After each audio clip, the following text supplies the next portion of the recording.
Okay sir. हम्म। Okay. बिस्मिल्लाहिर्रहमानिर्रहीम, अस्सलाम वालेकुम, गुड इवनिंग एंड नमस्कार टू एवरीवन। मैं हूं फ़खर यूसुफजई और आप देख रहे हैं डिबेट विद फ़खर। और आज की डिबेट बड़ी स्पेशल है। आप स्क्रीन पे देख रहे हैं सर तारिक फ़तेह साहब हमारे साथ मौजूद है। उनका सर बहुत शुक्रिया सर, आपको बार बार हम लोग जहमत देते हैं क्योंकि हम लोग बहुत ज़्यादा और आप अकेले जो है हम सबको टाइम दे देते हैं। Thank you very much for that sir. नहीं, एनी टाइम, हम रिटायर्ड हैं, अब हमारा क्या काम है। सर फिर भी बड़ा मुश्किल काम है क्योंकि हम खुद में मीडिया से ताल्लुक है मेरा, तो बड़ा मुश्किल होता है कि मुसलसल आप टीवी चैनल्स के साथ एज वेल एज हम जो यूट्यूब पे काम करने वाले लोग हैं हमारे साथ बात करते हैं और अपने जो एक्सपीरियंसेस है हमारे साथ शेयर करते हैं। Thank you very much once again for that. Sir शुरू करते हैं पाकिस्तान से। पाकिस्तान में आजकल एक बड़ा अहम केस चल रहा है इस्लामाबाद हाई कोर्ट में, जिसमें जनरल असद दुरानी साहब जो आईएसआई चीफ रहे हैं उनके ऊपर एक एलिगेशन लगाई गई है कि ये दलत साहब के साथ इन्होंने एक दो किताबें भी लिखी हैं, उनके साथ बड़ी मतलब मेल जोल है, तो उस वजह से उनका नाम ईसीएल में डाला गया और बहुत सारी सर बातें हो रही है। आप यकीनन वाकिफ होंगे। आपसे जानना चाहूंगा सर, ये वाली कहानियां, मतलब मैंने तो जो पढ़ा है मैंने तो 1947 से शायद उसी टाइम से चल रही है, लेकिन आप ज्यादा क्योंकि हिस्ट्री के बारे में जानते हैं, तो ये पता नहीं मुसलमानों के साथ ये बंदी हुई है इस तरह की चीजें या क्या चक्कर है सर? इसका हिस्ट्री से कोई ताल्लुक नहीं है, इससे हमारी बेगैरती का ताल्लुक है। हमारा मुल्क तो बना ही अंग्रेज की रिश्वत दे के। तो यानी देखिए, गदर के टाइम पे 1857 में जिस बादशाह के लिए पूरा हिंदुस्तान उठ खड़ा हुआ, वो आखिरी मुगल था। उस वक्त तक ये जो हिंदू मुसलमान का डिवाइड था ये नहीं था। एंड फिर आपने जिसको जिसको अंग्रेज ने सर का टाइटल दिया और फिर हमें स्कूलों में पढ़ाया गया, जब हम समझते थे उसका नाम ही सर सैयद है, हम उसको सर अलग टाइटल नहीं था, हमारे तो माथों पे प्रिंट कर दिया कि इस बंदे का नाम है सर सैयद अहमद खान और ये बस पाकिस्तान का बादशाह मोहम्मद बिन कासिम के बाद का। उसका रोल ही ये था, तभी तो उसको सर का टाइटल दिया कि अब 1857 जैसा गदर वापस नहीं होने देंगे। अब इन कमबख्तों को जिन्होंने कब्जे किए हुए हैं, जो हिंदुस्तान में आके बैठे, इनको हम कहेंगे कि तुम जो है ये हिंदुओं के वो हो काबिज, ये सब्जी खाने वाले हैं, ये कुछ नहीं कर सकते, कमजोर लोग हैं।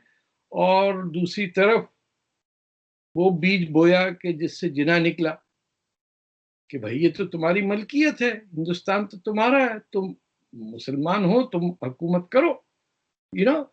So this sense prevailed everywhere. And इसके अंदर कौन किसका एजेंट है, जब आप अपनी जमीन के नहीं होंगे तो आप किसी के भी होंगे। सरप्राइज ना होना चाहिए कि इजराइल का एजेंट है या तो कोई। हमारे यहाँ तो एजेंसियां बहुत है ना। पहले एक जमाने में राशन शॉप होता था, आजकल एजेंसियां हैं। कोई अफगानिस्तान का खड का काम कर रहा है, कोई किसका कर रहा है। ये थोड़ी बहुत सीख के फिर अपनी मार्केट में कीमत लगवाते हैं तवाइफों की तरह, फिर बिक जाते हैं। कोई टेंशन लेने की बात नहीं है। दुल्लत साहब ने इनके साथ किताब लिख दी, मेरे ख्याल वो भी मजे ले रहे हैं, ये भी मजे ले रहे हैं। ये तो वो है ना, पैग पीने वाली पार्टियां, जहां बरादरी जो मिलती है वो अपर क्लास की, और चैप की ब्रांडी कैसी है और ये black label, you should try blue label, इस टाइप के लोग हैं ये।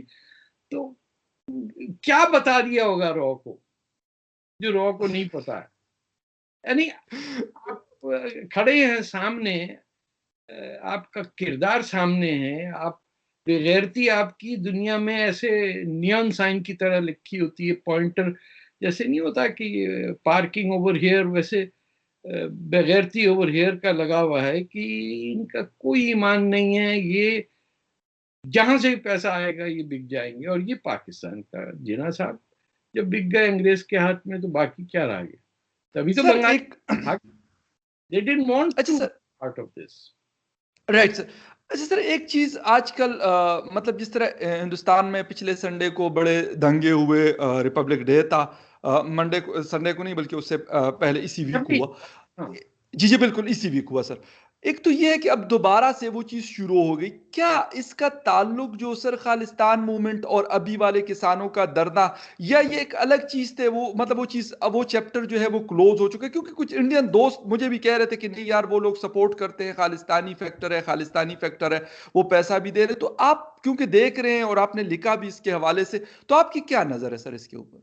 ये एक प्रॉब्लम तो एग्जिस्ट करता है ना कि ये 90s में और उससे पहले भी 1950s में जो हरियाणा में और पंजाब की साइड पे वो ज़मीनें जहाँ लोग आके सेटल हुए, अपने पाकिस्तान के हाथों जो सरदारों को निकाला गया, साफ किया गया हिंदुओं को और सिखों को, वो सेटल काफ़ी हुए वहाँ पे आके। और वहाँ हिंदुस्तान की जो एक सोशलिस्ट स्ट्रक्चर जो था उसके तहत इंसेंटिव्स दी जाती थी कि इकोनॉमी को मैनेज किया जाए। उसके अंदर मिडिल मैन जो है वो बादशाह बन गया इस पूरे चक्कर में। जो फार्मर एक्चुअली है वो तो वहां बैठा भी नहीं है, जो जो मजदूरी करता है, जिसके अंदर हम हमारे पाकिस्तान में भी बड़े लोग खड़े हो गए किसान के साथ यकजहती, और जैसे किसान विसान नहीं है। किसान ट्रैक्टर वैक्टर ऐसे नहीं लेके आते, 100 100 200 पैसे वाला आदमी होता है वही खरीद सकता है। इनके प्रिविलेजेस थे, जो मिडिल मैन था ना, मंडी वाला, कि उनके थ्रू जाना है, उनकी रोजी रोटी पे असर आएगा। कि वो फार्मर जो है वो किसी को भी बेच सकता है जो मार्केट की प्राइस है, और उसमें गवर्नमेंट ने कहा भी है कि मिनिमम प्राइस हम डिटरमिन कर देंगे। लेकिन शुबा उस वक्त होता है कि कोई और हाथ है जब आप बात करने को तैयार नहीं हो और आप ये कहें कि कानून जब तक नहीं हटेगा हम नहीं आएंगे आगे। इसका मतलब ये है कि you do not believe in the legislative process. क्योंकि कानून जो पास भी होता है वो अपर लोअर हाउस से निकल के देन इट बिकम्स लॉ।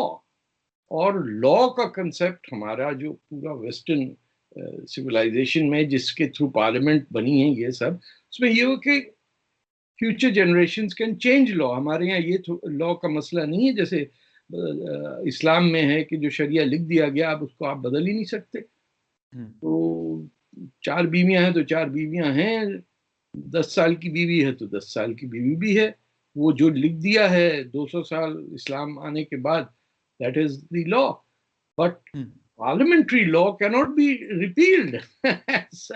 ये मेंटेलिटी आपको शो करती है कि अभी भी लोग महाराजा राजा के तरह ट्रीट कर रहे हैं। और वो लोग जो आए थे उनका पूरा हक है प्रोटेस्ट करने का। इंडिया में ये डेमोक्रेसी तो है ना। लेकिन आपने भी देखा, हमने भी देखा है कि क्या कुछ हुआ उस दिन।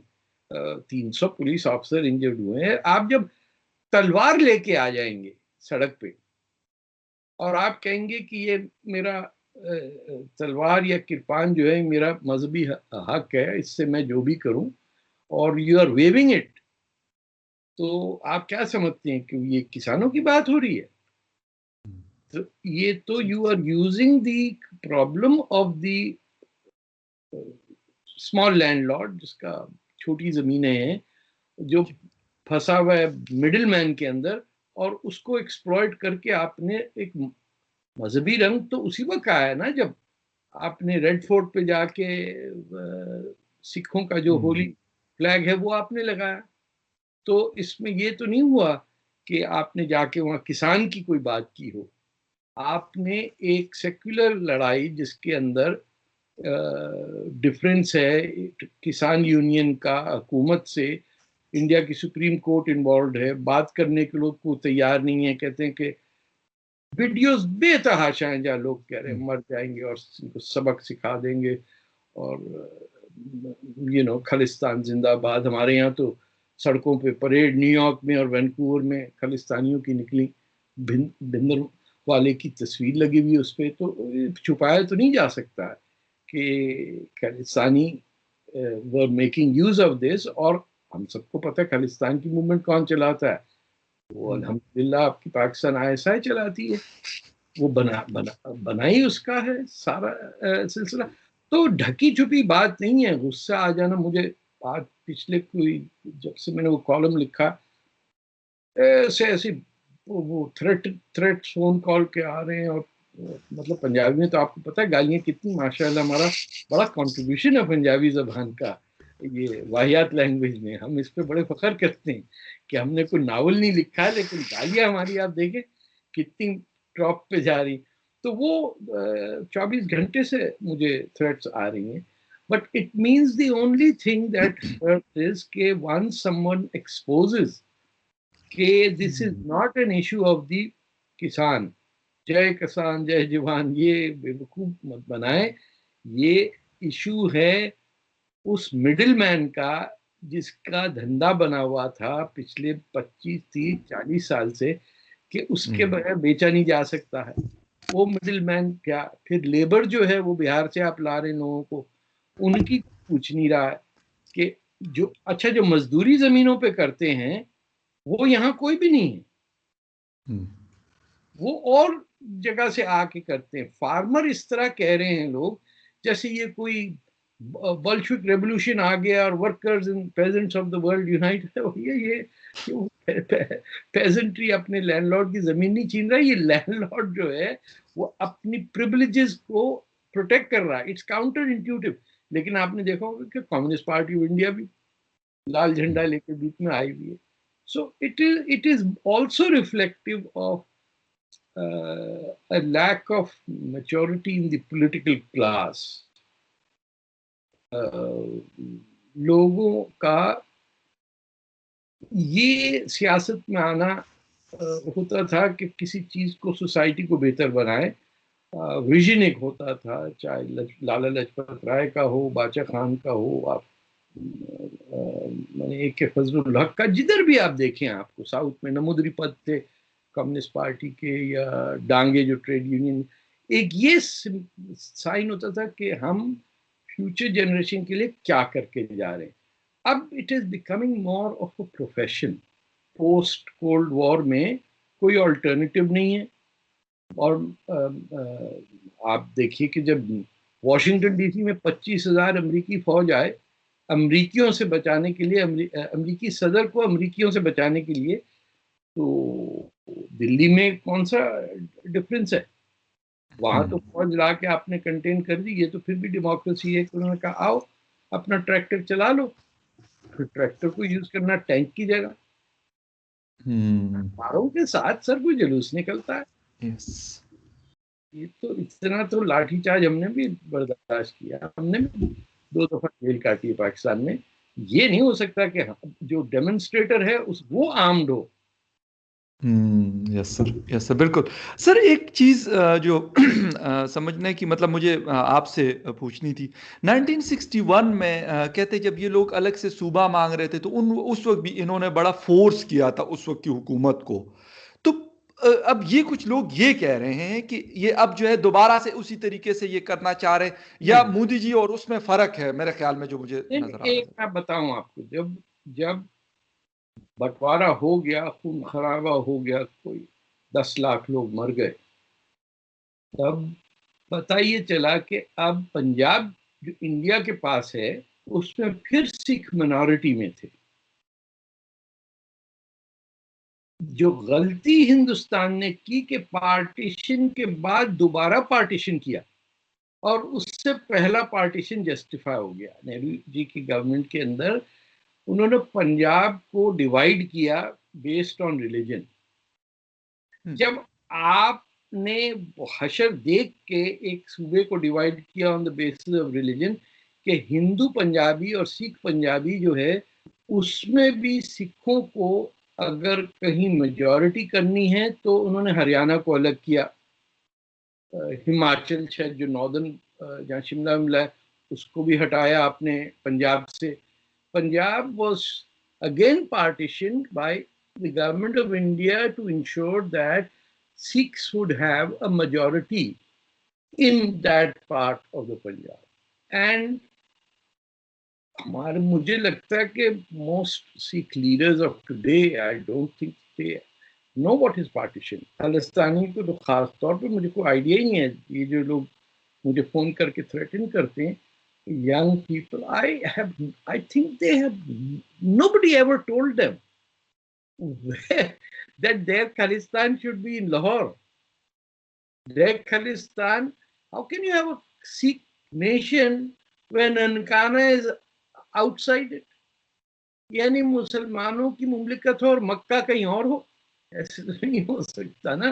तो जब सारा सिखों का जो हिस्ट्री है वो लाहौर, रावलपिंडी, मुल्तान और ननकाना साहिब से जुड़ी हुई है, गुजरांवाले से, और बनाएंगे आप कहीं और। अगर आपको ऐसी बात है कि पंजाब नेशनलिज्म की बात होती तो समझ में आता कि it is historic different land, हमारी कॉमन लैंग्वेज है, कल्चर है, and it will be a multi religious state, तो उसमें सेंस बनता। बट आपने देख के कि एक रिलीजन के नाम पे स्टेट ने क्या दुनिया में तबाही फैलाई है, जो पाकिस्तान है, कि अपने ही 30 लाख आदमियों को मार दिया क्योंकि सिर्फ उसका रंग जरा काला था और कद छोटा था। 71 में कोई हिंदू मुस्लिम फसाद थोड़ी हो रहा था, मुसलमान गोरा मुसलमान पंजाबी और पश्तून मार रहा था बंगाली को क्योंकि उसका रंग काला था और कद छोटा था, नथिंग एल्स। और क्योंकि वो बंगला बोलता था तो उसे कहते थे ये हिंदू है। तो उसका हशर देखने के बाद ये चाहते हैं कि खालिस्तान बने, यानी खून खराबा किसी तरह रुक ना जाए। मुझे तो ये लगता है कि जो लोग, जो लीडरशिप पॉलिटिकल मैच्योर होती है, वो कहती है how to find the middle ground. आप पार्लियामेंट में करें, आपके एमपीज हैं, आप उसमें अमेंडमेंट मूव करें। लॉ के अगेंस्ट फाइट करने के लिए एक एक्स्ट्रा पार्लियामेंट्री, तारिक अली ने किताब ही लिखी थी 60s में उस पर, ऑपोजिशन, और एक इंटरनल पार्लियामेंट में होता है, ये हर एक का होता है हिस्सा। लेकिन the moment you bring violence and terrorism into it, you're dead. आपका कॉज तो खत्म हो गया ना। गांधी के मुल्क में यानी आज तो उनकी शायद डेथ एनिवर्सरी है महात्मा गांधी की। आप सोचिए, ये सोचा था महात्मा ने कि तलवारों के साथ जुलूस निकलेगा, और पुलिस वालों को आप ट्रैक्टर से धक्का दे रहे हैं, 50 फीट की खाइयों के अंदर गिर रहे, 300 पुलिस वाले। अगर वो, और ये प्रोवोकेशन था कि पुलिस फायर करे, पुलिस फायर करती तो फिर ये एक 1984 वाला समा क्रिएट करते। This, I think India is very lucky and everyone is lucky that that day there was not an open armed clash between the police that were being beaten up and the tractor jihadis, जिसको मैं कहूँगा वो खालिस्तानी जिहादी है ना, एक type का। इस्लामी मुमलिकत बनानी, उसको सिख मुमलिकत बनानी। अच्छा सर, एक चीज़ पाकिस्तानी मीडिया के हवाले से, क्योंकि आप मीडिया का हिस्सा रहे हैं पाकिस्तान में, आपने मतलब एक अच्छी पोजीशन पे आप रहे पीटीवी के साथ। आजकल रिपोर्टर विदाउट बॉर्डर्स की एक रिपोर्ट सर 2 दिन पहले आई है, और वो कह रहे हैं कि पिछले 2-3 सालों से मजीद, कहते हैं कि वो अदवार याद दिला रहे हैं जिस तरह जनरल ज़िया के दौर में लोगों को मारा जाता था और कोड़े मारे जाते थे, जेलों में डाला जाता था। तो कह रहे हैं कि उससे भी बदतर हालात है सर। जनरल जिया जो कर रहे थे वो ऐसा था, इस्लामिक स्कूल का KG 1 और KG 2 वो कोर्स पढ़ा रहे थे, an introduction to what is Islamic rule. मतलब हमारे माशाअल्लाह हमने हर एक को, बहुत लोगों को मारा है। इमाम हुसैन की औलादों को मार दिया तो बाकी किनकी हैसियत रह जाती है, मुझे बताइए आप। जो मैयदों ने किया है इस्लाम का हशर, और उसके बाद स्लेवरी इंस्टीट्यूट की अब्बासियों ने, जो हर जगह जंज रिवोल्ट है, जिधर आप देखेंगे कत्लेआम, खून बहने के अलावा हरकत हमसे हो ही नहीं सकी। जो बीच में पीरियड्स आए, फिलोसोफर्स आए, वो भी इंडियन न्यूमरल सिस्टम से इम्प्रेस हुए, वो दहरिए होते थे, उन पे कुफर का इल्जाम लग जाता था। वो अनाल हक करते हुए उनकी गर्दन बह जाती थी बगदाद में। तो हमारा ये डिफॉल्ट पोजीशन हमारी ये है, हमारी एक्टिविटीज डिफॉल्ट ऐसी ही होंगी जब तक कि उसमें करेक्टिव ना हो। ज़ियाउल हक साहब ने उसमें एक रिवाइवलिज्म ला के साहब आप भूल गए हैं, ये अंग्रेज ने गलत चीज़ें आपको सिखा दी कि गाड़ी लेफ्ट हैंड साइड पे चलाइए या फुटपाथ क्या होता है, ये तो कुछ भी नहीं था भाई, ये क्या कुफर है ये सारा। ये औरतें पार्लियामेंट में बैठी हुई हैं, उनको ये नहीं शक्ल में कभी नजर आया कि वो जो सूट पहने रहते थे वो भी किसी अंग्रेज ने बनाया था इनके लिए। एग्जैक्टली। हाँ ना, हमारे फौजी जो थे ये तो अपने आप को तुर्क ऑटोमन एम्पायर के सिपाही समझते हैं ना। उनको पता नहीं कि वहाँ जो देसी होता था उसका काम सिर्फ खाना पकाना या टॉयलेट साफ करना। अब भी आईसिस में हिंदुस्तान पाकिस्तान से जो जिहादी जाते हैं उनकी औकात वही है, टॉयलेट साफ करो, खाना पकाओ। और लड़कियां जब बढ़ती हैं तो अरब लड़की आपको नहीं मिल सकती, आप कहीं और से ढूंढ के देखें, क्योंकि it is a sin for to allow an Arab woman to be associated even in marriage with a Hindi Muslim.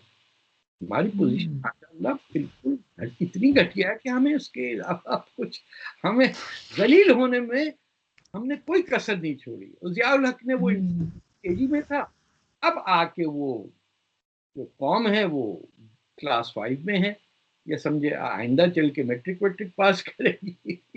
बिल्कुल सर, आपने एक बात की कि मतलब लोगों को जिस तरीके से किसी को काफिर करार देना, ये रात को अफराज साहब खटक साहब यही बात कर रहे थे कि बादशाह खान बाबा भी यही कहते थे कि यार ये मुझे, मतलब कोई कहता था कि सुरपोश यानी सुर्ख हाँ, कपड़े पहनने वाला, हाँ, सुरपोश का ये मतलब है। और सुरपोश ने रेड कलर को उन्होंने, मतलब जैसे वो जिस तरह वो कहा जाता है कि सब्ज कलर मुसलमान, रेड कलर हिंदू, कोई और कलर, नहीं अगर नहीं, पीला कलर तो हो सकते हैं रेड यानी कलर कलर से सर रिलीजन को जोड़ा जाता है। ये मतलब अजीब किस्म की लाल, फिलॉसफी है सर। जो लाल टोपी थी या सुर्ख पोस्ट जो थे, उन पे इन्फ्लुएंस जो था वही था जो भगत सिंह पे था, जो एट सर्टेन लेवल आपके सावरकर पे था। ये आप समझें वो दौर क्या है। 1900 जंग, पहली जंग अजीम खत्म हो चुकी है और पहला दुनिया में मुल्क बनता है जिसके अंदर जमींदारी खत्म हो जाती है, land does not belong to the land owner, serfdom खत्म हो जाता है। ये अब तो it's out of fashion to study the Bolshevik revolution, लेकिन जैसे बादशाह खान टाइप के लोग, इन पे असर होता था। लाल कुर्ती ऐसे ही तो नहीं लोगों का नाम है। सुर्ख ये नारा होता था, सुर्ख है एशिया सुर्ख है। मेरे ख्याल अब तक कुछ आपके जियाले लगाते रहते हैं, लेकिन वो ज्यादातर इस चक्कर में होते हैं कि कोई दो चार उसमें हिंदू मर जाए। उनको चाइना से इंस्पायर्ड हैं पाकिस्तानी जो लेफ्टिस्ट है ना, वो इसको समझ ही नहीं पाए हैं कि वो हिंदुस्तान से हैं। उनको अल्लाह ताला ने कहीं बीजिंग में नहीं पैदा किया, उनकी सरजमीन हिंद है। और उनकी हिंद से नफरत जो है वो उनके चेहरों पे नजर आती है।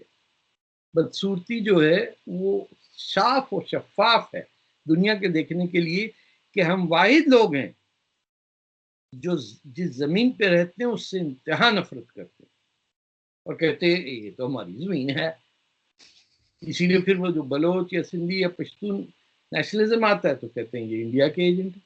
और इंडिया से पूछो तो उनको पता ही नहीं बलूचिस्तान और पश्तून है कहाँ जगह। वहां आप किसी यूनिवर्सिटी में जाके कुछ नहीं पता। बड़ा सर अफसोस। सर उस दिन एक अपने बलोच मेरा दोस्त है, उससे बात हो रही थी, या फिर मतलब मैं भी क्योंकि खैबर पुख्तनख्वा के मुख्तलिफ इलाकों में जाना आना मेरा होता है, तो उनसे मैं बात करता हूँ मैं कि यार ये क्या चक्कर है कि वो कभी मतलब पश्तूनों को बना देते हैं कि यार ये इंडिया से पैसे ले रहे हैं, तो कोई कहता है रॉ से ले रहा है, कोई कहता है, और बलोच ने भी। तो उसने मुझे कहा कि यार जब भी हम किसी मतलब बात करते हैं अपने राइट्स के हवाले से, तो कहते हैं कि भाई ये पीछे इसके कोई कड़ा हुआ और इसको कोई तबकी दे रहा है पीछे से कि फखर यूसुफजई आप ये चीज मांगोगे ना तो आपका जो है मुल्क में अफरा तफरी। मतलब क्यों, अगर मैं अपना राइट मांग रहा हूँ, फंडामेंटल राइट्स। हमारा मुल्क जो है ना, दो लोग चलाते हैं। एक माशाल्लाह जो हिंदुस्तान से ट्रेनों में हाथ में लोटा मुंह में पान लेके आए और बना लेके रहेंगे पाकिस्तान, और कराची आके बस गए और कह दिया कि सिंधी ज़बान काफिरों की ज़बान है, बैन कर दिया। बंगाल में जाके बंगाली बैन की। पंजाबियों को इतना दिल उनका मचल गया, उन्होंने अपने बच्चों से, सिवाय जबकि वो ड्रंक हों या गुस्से में हो बीवियों से, तब पंजाबी बोलते। वो सिविलाइज माहौल के अंदर छुप छुप के पंजाबी बोलते हैं, कोई समझ ना ले, क्योंकि उन्होंने एसोसिएट किया अपनी मादरी जबान को जहालत से। तो आपको बुरी उर्दू बोलने वाले बेतहाशा पंजाबी मिलेंगे जो बड़े सेंसिबल हैं, लेकिन क्या करें, बदनसीबी पंजाबी हैं, उनकी उर्दू ऐसी है। मैं तो, हमारे जैसा पंजाबी बच जाता है कि हम तो नाजमाबाद के बने हुए हैं, तो कुछ उर्दू ठीक हो गई। But they hate their identity. When you hate yourself, you are embarrassed by your father and your mother and your heritage. आपको दूल्हा भट्टी समझ में नहीं आता, तो कहते यार चे गवारा होना चाहिए, ये दूल्हा भट्टी कहाँ से आ गई। अब रंजीत सिंह को पता ही नहीं है कि तुम्हारा बाप बैठा हुआ था लाहौर के अंदर, and he was providing justice on a secular basis to Muslims, Hindus and Sikhs. One of the greatest Maharajas of India was Maharaja Ranjit Singh, and we have no place for him in our history. आप imagine करिए कि पाकिस्तान की तारीख में ऐसे कैसे हो सकता कि बुद्ध ना हो, लॉर्ड बुद्धा की कोई जगह ना हो हमारे यहाँ। हमारे टैक्शिला हो, लेकिन ना, हम बुद्ध को उसको यार वहां डालो। वो क्या होता है, क्रिसमस फादर जो होता है ना, सेंटा क्लॉज बना के मोटा सा लाफिंग बुढ़ा, वो ऐसा लगता है कि वो पैदा ही चीन में हुआ था, वो हमारे देश का पैदा हुआ था भाई। 1970 तक पाकिस्तान का ऑफिशियल पोस्टर होता था टूरिज्म डिपार्टमेंट का, द फास्टिंग बुद्धा। मेरे हाथ तक घर में लगा हुआ। क्या है, मैं आपको दिखा दूं? मैं एक sir sure sure sure sure please sure.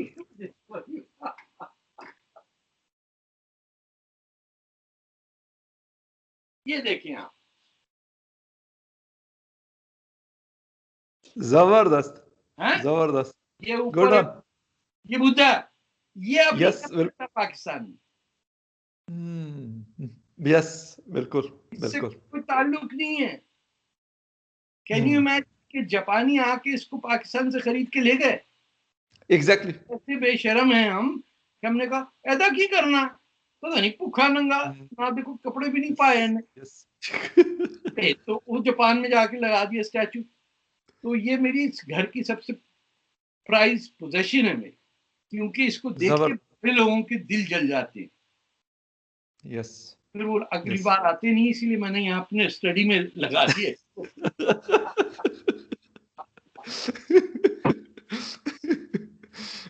So this is our dilemma. हम सर झूठ के पुजारी हैं। सर ऐसा नहीं है कि ये एक एक्सट्रीमिज्म है, हम अगर अगर हम नहीं ये नहीं कहते नहीं, हैं, हालांकि ये तो एक कल्चर का, मैं कहता हूँ हेरिटेज है, कि जो आपने तस्वीर दिखाई, या तकबई एक बुद्धिस्ट मोनास्टिक कम्प्लेक्स है मेरे मर्दान के करीब। हाँ, सर यहाँ वहां पे अभी एक 2 महीने पहले एक बुद्धा की बहुत बड़ा एक स्टैचू निकला था, लोगों ने उसको तोड़ दिया। गांव का मौलवी आया और उसको कहा कि यार इसको तोड़ दो, ये जब तोड़ोगे तो आपको सवाब मिलेगी। ये मेंटालिटी सर, मैंने डायरेक्टर आर्कियोलॉजी समत खान साहब से बात की, उन्होंने कहा अफसोस के साथ हम क्या करें, जब हम वहां पहुंचे तो उन्होंने उसके टुकड़े टुकड़े कर दिए थे। मतलब 2020 की मैं सर बात उन्होंने बता रहा बमियान के स्टैचू जो आप सोचिए कि आपका महमूद गजनवी ने नहीं तोड़ा जिनको, उन्होंने तोड़ा है। ये उस पे लिखा होता है मेड इन पाकिस्तान होता है ना, अब एक लेबल आएगा डिस्ट्रॉयड इन पाकिस्तान, ये लगाया जाएगा हर जगह लोगों के माथों पे, उनके पीछे, कि उनकी बैलेंस खत्म हो गई। आपने वो दो औरतों को देखा होगा जो अपने मैनेजर का मजाक उड़ा रही थी, yes Qawwali restaurant so nice. दुर्फिटे मुंह हम पंजाबी में कहते हैं। Cannoli They were proud of that fact. तो इतने बेगैरत लोगों के लिए ऐसा मुल्क बहुत अच्छा है। मैं बस ये चाहता हूँ कि ये किश्तियों में बैठ बैठ के यूरोप और अमेरिका ना आए। यहाँ जो जनरल्स रिटायर्ड होके हमारे कनाडा में आपने भेज दिए, इन्होंने ऑर्गेनाइजेशन बनाई है retired arm forces of Pakistan club, उसकी क्लोज्ड महफिलें होती हैं। एंड मैं क्या आपसे कहूँ, ये निकला जिन्ना साहब की औलादें हैं, क्या किया जाए, बर्दाश्त करना पड़ेगा आपको। सर एक चीज आज पढ़ने का इत्तेफाक हुआ, जंग अखबार, आप मेरे ख्याल, क्योंकि पुराना अखबार है तो आपको पता एक और होगा, शायद आप पढ़ते भी होंगे। मैं फिर भूल जाऊंगा, ये सर दुनिया प्लीज में प्लीज। वाहिद मुल्क है जिसके अखबार का नाम है वॉर। आप जेन ये नहीं सोचिए कि हाथ में लोटा मुंह में पान लेके आए कराची और उन्होंने कहा अखबार निकालेंगे हम। अब जंग, किससे जंग? सिंधियों से। उन्होंने उर्दू जबान को इस्टेब्लिश किया एज द ऑफिशियल ट्रूथ, और सिंधी को कह दिया, जबान को कह दिया that's the official infiltration policy of the Hindu.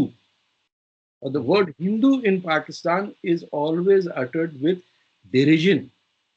गंदी चीज, हाथ मत लगाओ, मग हटा दो। वो लोगों का फ्यूचर क्या है? तो हाँ, आप जंग की कोई बात कर रहे थे कि बचा। सर आज अंसार अब्बासी साहब अपने आप को एक बहुत बड़े जर्नलिस्ट कहते हैं, होंगे शायद, लेकिन उनके लिखने का, सर मैं आपको बस एक दो लाइन है सिर्फ वो सुनाना चाह रहा हूं, फिर आप उस पर खुद ही कमेंट कर लेंगे। उन्होंने लिखा है कि जंग अखबार में खबर शाया हुई कि जिसके मुताबिक पीटीआई के खैबर पुख्तनख्वा हुकूमत ने भारतीय फिल्मों के दो अदाकारों दलीप कुमार और राज कपूर के पेशावर में वाकया घरों को खरीद कर म्यूजियम में तब्दील करने का फैसला किया है, जिसके लिए करोड़ों रुपए मुख्तस किए गए हैं। और साथ में ये खबर सर ये जोड़ रहे हैं कि ये तो हिंदुस्तान कल्चर को प्रमोट करने वाले लोग हैं, और इमरान खान ने तो मदीने के रियासत की बात की, तो इस तरह के लोगों के घर को क्यों खरीद कर म्यूजियम में कन्वर्ट किया जाता है? यानी आप सर मेंटेलिटी देखे इस आदमी की कि ये बात लिख रहे हैं आज के अखबार में। ये बेचारे इतने बुरे नहीं, ये कंफ्यूज्ड हैं। ये अपनी माओ को तलाश कर रहे हैं बहुत सारी औरतों में कि तुम में से मेरी अम्मा कौन है। शायद शुरू से हर बार इनकी अम्मा ने बुर्का पहना, इनको आज तक नहीं पता है माँ कौन है। I mean, I'm really saying they have no clue. Abbasi, Ansar Abbasi, you are an Arab sitting in this country. Abbasi खानदान से तुम आए हो।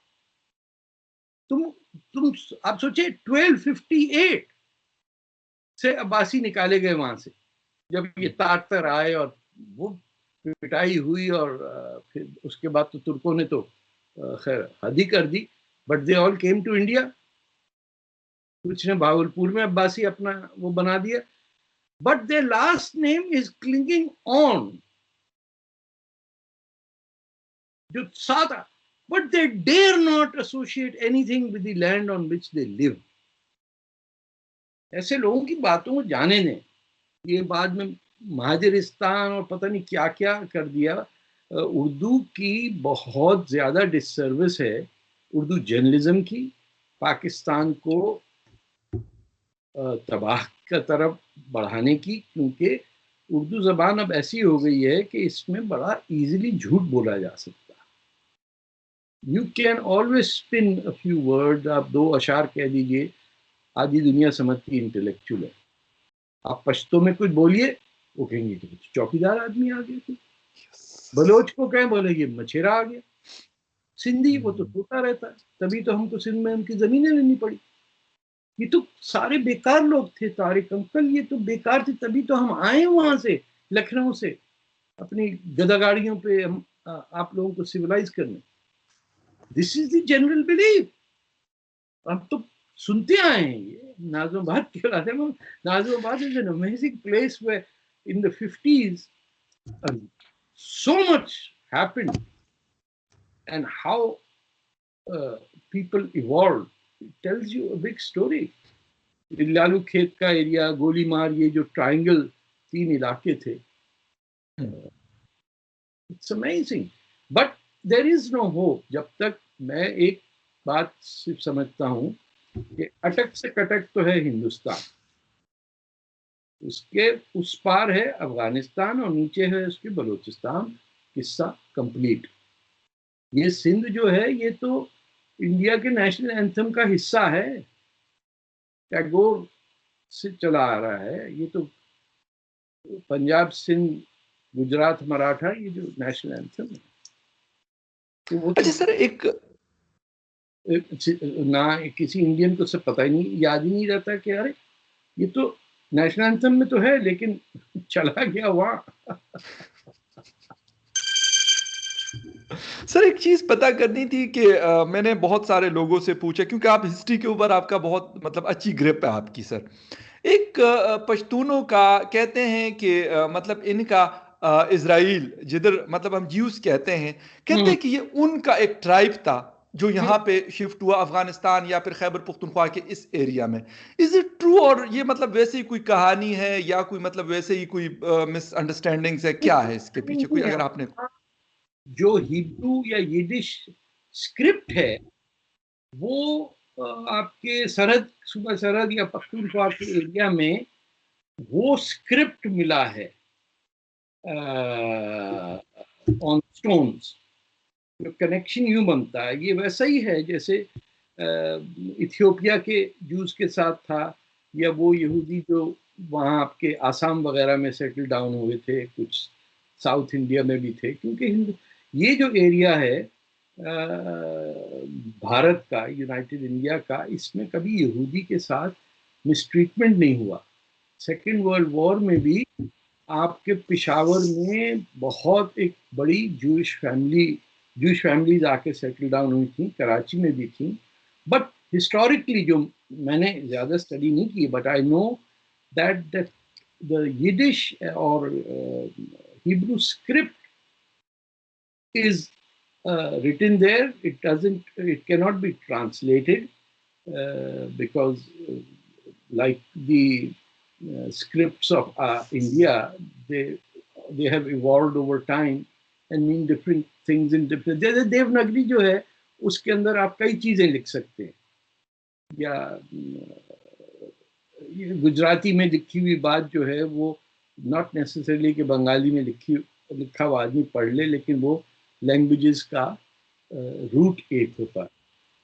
तो इट इज़ क्वाइट पॉसिबल ये जो यहूदियों के साथ हुआ है हिस्टोरिकली, जो मुसलमान पसंद ही नहीं करते उसको पढ़ना, इनके टेम्पल्स को इनको अपने ही मुल्क से निकाला, दो दफ़ा एक्सपेल करके कंप्लीटली किया है। और हम इतने बेहिस हैं कि हम खुद अपने बच्चों को पढ़ाते हैं कि हजरत उमर ने जाके जेरूसलम पे कब्जा किया है ना। वो ऊंट की कहानी के हजरत उमर जमीन पे थे और जो उनका स्लेव था वो ऊंट पे बैठा हुआ था। वाह वाह वाह वाह, क्या बात। अरे भाई, दो आदमी खलीफा है, वो अकेला दो आदमी चले जा रहे जेरूसलम पे कब्जा करने में। तो आप खुद एडमिट कर रहे ना कि आपकी फौज गई अरबों की और उन्होंने यहूदियों के इलाके पे कब्जा किया। इसमें शर्म, ये फिर कहना है कि वो ऑक्यूपायर हैं। देखिए, ये बातचीत हो ही नहीं सकती हमारे लोगों से। हम कोई ऐसी बात नहीं कर सकते जिसके अंदर हमें हमारे इस्टेब्लिश्ड जो जो सील करके दिमाग में डाल दिया है उसको चैलेंज करें। तो ना खालिस्तान वाले को समझ में आएगा, ना पाकिस्तान को, ना कोई भी। वो नेशनलिज्म को लैंग्वेज कल्चर से हटा के मजहब जब डालेंगे तो then it is not nationalism. देखिए यूक्रेन के अंदर ईस्टर्न ऑर्थोडॉक्स का भी है, वहाँ रिलीजन डाल के कैसा यूक्रेन डिवाइड हुआ कि उसके ईस्टर्न पार्ट सारे जो हैं ईस्टर्न ऑर्थोडॉक्स चर्च रशिया के साथ मिल गए, और जो वेस्टर्न पार्ट है क्योंकि वो कैथलिक्स हैं उनका टूट गया। you we are very primitive as human beings when it comes to religion। आप सोचिए ना, हम किन किन चीजों पे बिलीव कर रहे हैं जिसका लॉजिक, साइंस या रैशनलिज्म से ताल्लुक नहीं है। इट इज अ बिलीव, और लोगों की अपनी अपना हक है किसी चीज में बिलीव करें कि घोड़ा उड़ सकता है या नहीं उड़ सकता, या बंदर उड़ सकता है नहीं उड़ सकता, बूटी पहाड़ उठा के ला सकता है नहीं ला सकता। ये तमाम फेबल्स जो हैं या कहानियां जो हैं ये मजहब में आती हैं। आज ठीक से 1000 साल बाद, 10,000 साल बाद तो कुछ लोगों को समझ में आएगी ना कि we need astrology and astronomy. I'm sorry, not astrology, astronomy, to study what is beyond, not pray at the sun or the moon। हमारा ताल्लुक मून से क्या है मुसलमानों का, कभी किसी से पूछे ना। हरा रंग कैसे हो गया हमारा? जहां उगता ही कुछ नहीं है वहां हरा निकला है। घास तो थी नहीं, हरा रंग की मौजूदगी नहीं थी, हमने हरा डाला क्योंकि ये वो रंग था जो नसीब ही नहीं था किसी अरब को। हमारा सबसे पसंदीदा, तो हमने कहा ये हमारा। आप लेकिन ध्यान कहाँ से आ गया भाई, सूरज क्यों नहीं है उसमें? ये सब बातें बच्चे पूछते हैं, और हमारी एटीट्यूड ये कि वो बच्चा जो पूछता है उसकी वो धुनाई होती है। मदरसे में भी होती है, घर पे भी होती है, माँ भी करता है, चाचा नाना सब कहते हैं ए किदे नाल मिलदा, इसके दोस्तों को पूछता है ए किदे नाल उठदा बैठदा है, चक्कर मार के बच्चा पूछता है चांद है तो सूरज क्यों नहीं है? We are stunted. जो वेस्टर्न सिविलाइजेशन है जहां वो पोप से जान छुड़ा के 400 साल इनलाइटनिंग पीरियड है, रेनेसांस है, रिफॉर्मेशन है, उससे छूट गए। वो बच्चा देखिए कंफर्टेबल होता है। हमारा बच्चा माँ के साथ चिपका रहता है जहाज के अंदर, वो टें टें टें करके रोता रहता है। So we have destroyed ourselves. और इससे आज़ाद होना, सबसे पहली बात होगी पाकिस्तान से आज़ाद होना। पाकिस्तान जब तक है आप सोच समझ ही नहीं सकते कुछ। और it's not because I am anti Pakistan, ये मुल्क ही बनाया है। आप बताइए, उसका नाम ही है संस्कृत में, स्थान जो है इसका अरबी से कोई ताल्लुक नहीं है। और पाक जो है, पे तो है ही नहीं अरबी में। हाँ, घर में बैठ के बनाया नाम आपने। इस्लाम का पाकिस्तान के अंदर। But I doubt if Pakistanis know that the name is based in Sanskrit. If they knew, they would change it. ठीक। सर बहुत मजा आया आपके साथ बात करके, लेकिन क्योंकि वीकेंड है वहां पर भी और आपको मजीद में वो नहीं करूंगा। आपने वीकेंड पे टाइम दिया, thank you very much for that sir. Not at all. खुश रहिए। चलिए, thank you sir, thank you very much, thank you. अल्लाह हाफिज़। अल्लाह हाफिज, अल्लाह हाफिज।